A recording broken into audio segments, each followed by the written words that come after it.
Un tour en France, présidentiel, nouveau duel Macron-Le Pen au second tour.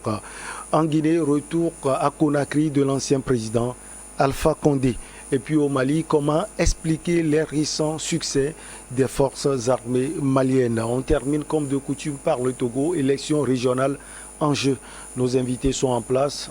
Deux journalistes, il y a Ambroise Pondio, directeur de publication des Gardiens, et Ibrahim Atia, directeur de publication de Temps Nouveau. Chers invités, merci beaucoup. Ibrahim, bonjour, vous allez bien?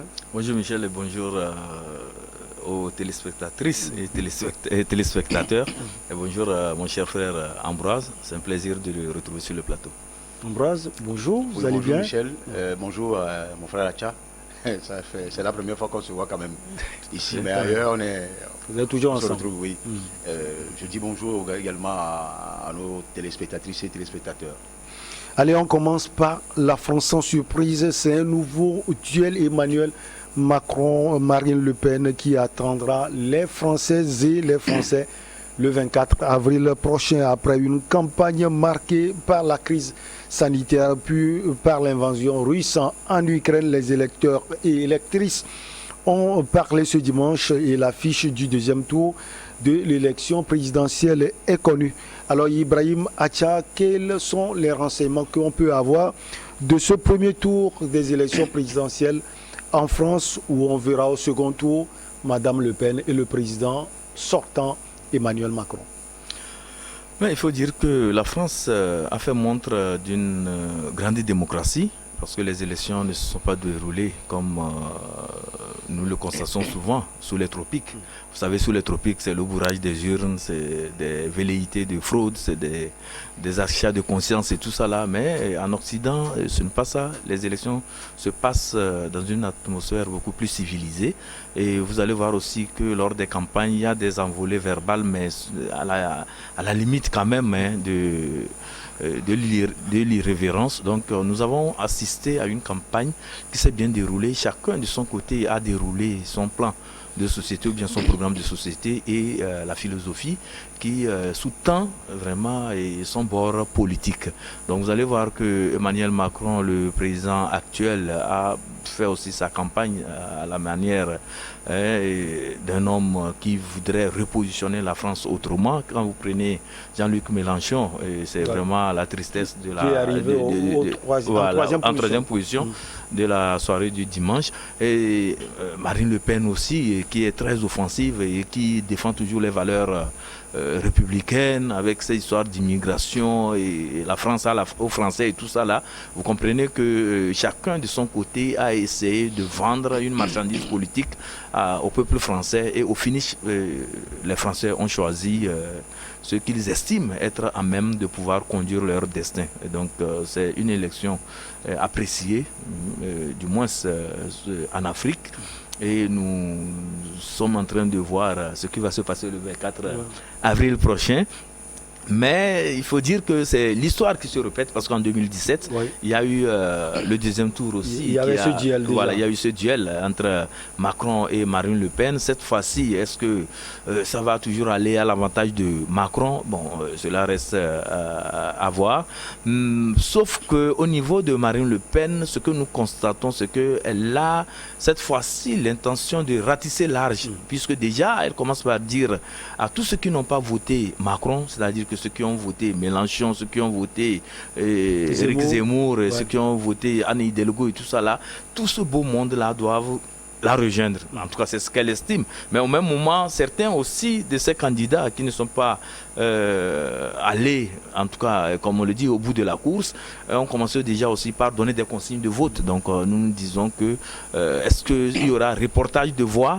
Bon, en tout cas, c'est systématique de voix. Bon, cela reste à voir, puisque l'électorat français est un électorat beaucoup plus changeant. Il suffit peut-être d'un événement comme ça pour faire péricliter toute une construction, disons, politique et électorale d'un candidat. Alors, Ambroise, regard sur la campagne, le premier tour et surtout ce qui va se jouer le 24 avril prochain. Atia l'a dit, on a vu déjà des reports, des voix. Zemmour qui appelle à voter pour Madame Le Pen. Mélenchon dit ne votez pas pour Madame Le Pen, sans dire allez voter pour le président Macron. Et puis Anne Hidalgo et d'autres qui ont appelé à voter pour le président Macron le 24 avril prochain. Oui, d'abord il faut remonter à la période des campagnes pour dire que la situation ne s'est pas présentée de la manière dont cela devait se produire. La guerre en Ukraine ou l'opération spéciale de la Russie en Ukraine a obstrué et occulté une campagne classique en France. La campagne classique voudra dire qu'il y ait des meetings pratiquement chaque 3 jours en France et qui est l'apothéose de ces meetings-là les week-ends. Macron s'est caché derrière la guerre en Ukraine. Je ne sais même pas quel rôle il a eu à jouer pour pouvoir éteindre le feu en Ukraine. Mais il s'est caché derrière cette guerre en évitant des coups médiatiques de la part soit de Zemmour ou de Mélenchon, surtout les deux, même de Marine Le Pen. Marine Le Pen également, les trois. Vous savez, ça a été clair que les partis traditionnels ont été anéantis. Macron a réussi, à travers les financiers, à anéantir le Parti socialiste, la gauche et la droite. Et cette gauche traditionnelle, c'est le Parti socialiste. Avec cette élection, avec son cinéma, il a aussi réussi à anéantir la droite traditionnelle. Ça y est, la droite de Sarkozy, de son cinéma, et peut-être l'autre, la Sarkozy aussi, a joué de la stratégie, sachant qu'il n'y a pas de matière à gagner en allant à soutenir un candidat de la droite traditionnelle. Il s'est abstenu, et voilà, son candidat est à moins de 5%. Mais ne peut même pas recueillir les reliquats de ce qu'ils ont investi en termes de campagne, et qui sont déjà de l'endettement, qui lui vaut maintenant un remboursement à travers des appels de fonds. Revenant à la campagne, cette campagne, je le disais, ne s'est pas déroulée dans de bonnes conditions parce que Emmanuel Macron a fui. Et Emmanuel Macron a été échaudé au cours de cette campagne avec l'entrée en jeu il y a juste un an, février 2021, de Zemmour. Et Zemmour a essayé de faire rebattre les cartes politiques en France.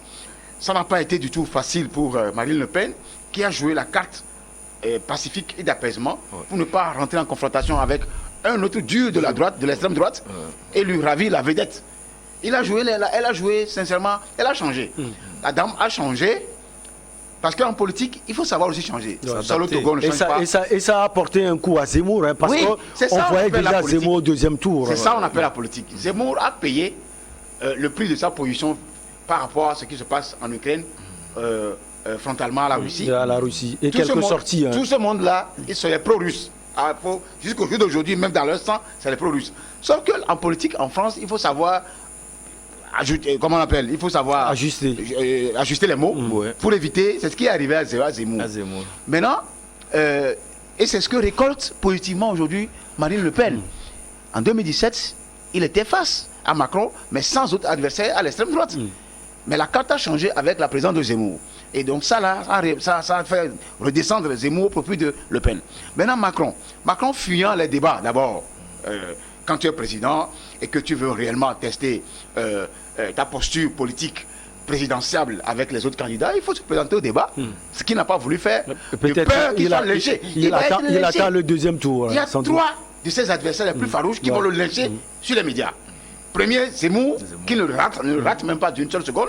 Deuxième, Mélenchon. Le Pen serait un peu ramolli, mais Mélenchon, lui, va mettre, on va renvoyer Macron dans une boulangerie. Là, il sera morcelé complètement. Donc, le monsieur a fui. C'est un jeu qui a payé pour Macron finalement. Il attend sûrement ce débat.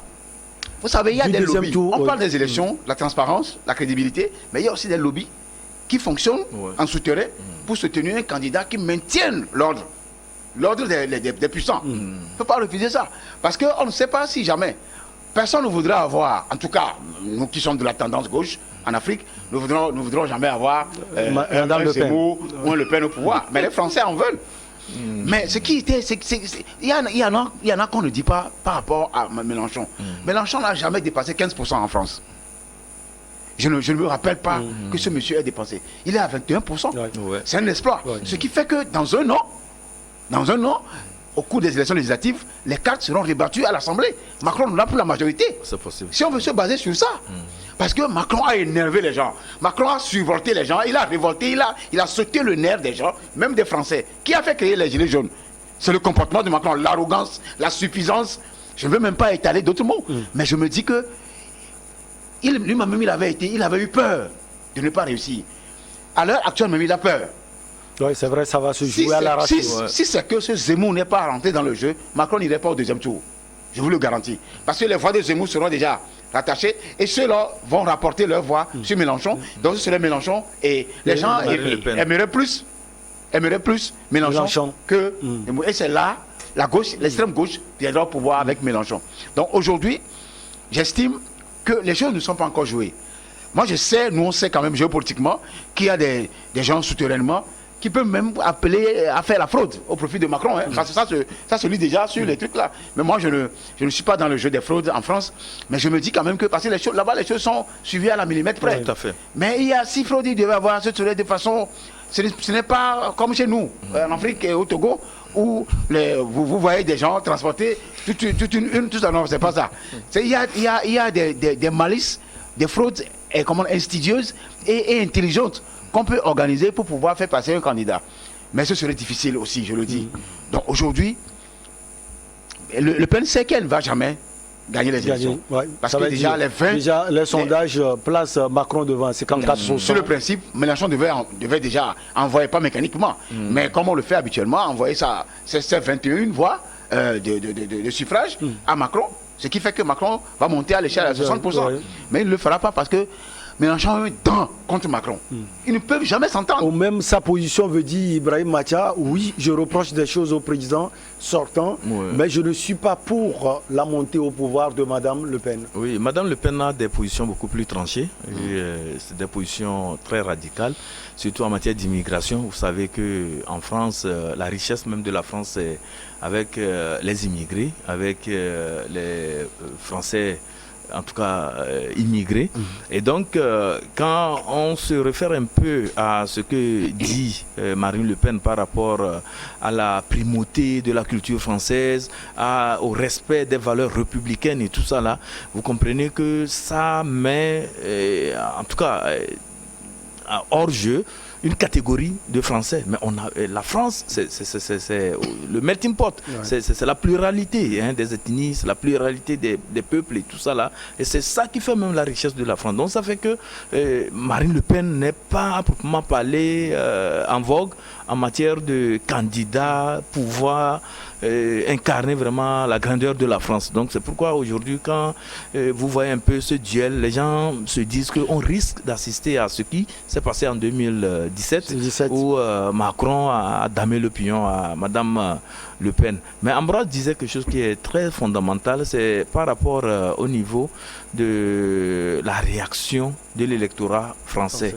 Donc il peut arriver qu'un événement subite comme ça, de l'histoire, comme ce qui s'est passé à l'invasion de l'Ukraine par la Russie, un événement aussi peut arriver comme ça et ça peut amener à redistribuer les cartes, d'autant plus que les gens prendront des positions, ces positions-là, s'ils ne savent pas le faire, ça peut vraiment jouer contre leur parti politique, contre leur, disons, candidature. Et là, dans ce moment, je me dis qu'il va falloir que tous les candidats actuellement essaient de voir dans quelle mesure ne pas heurter les sensibilités.